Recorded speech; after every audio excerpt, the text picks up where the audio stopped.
Сәлеметсіздер ме балалар? Көңіл күйлеріңіз қалай? Олай болса сабағымызды бастаймыз.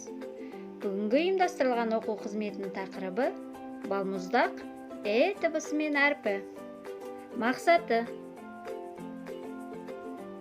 сөздегі дыбыстардың олардың түрлерін ажыратады және дұрыс дыбыстай алады. Назарларыңызды бейнероликке аударыңыздар. Сиқырлы кітап.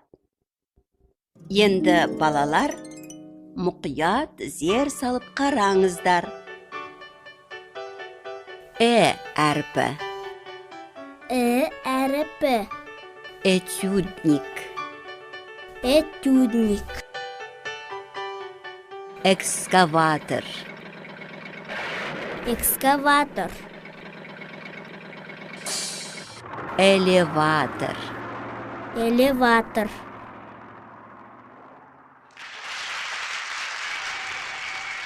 Экран. Экран.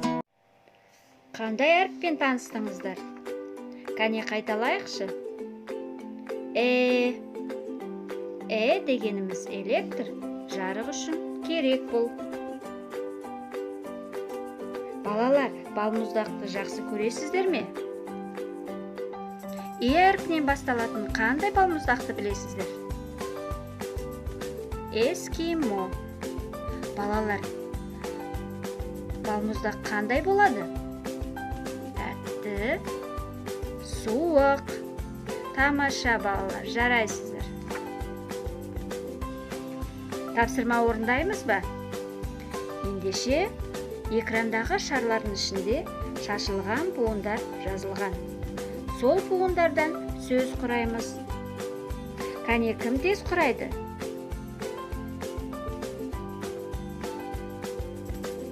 Қандай сөздер құрастырдыңыздар? Дауыстап оқиық. Экран, щетка, телефон. Жарайсыздар балалар. Келесі тапсырма. Жұмбақ. Мұқият болыңыздар.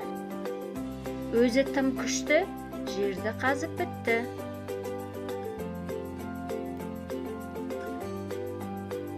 Экскаватор. Дұрыс. Көкшіл айна үйдегі көрсетеді киноны.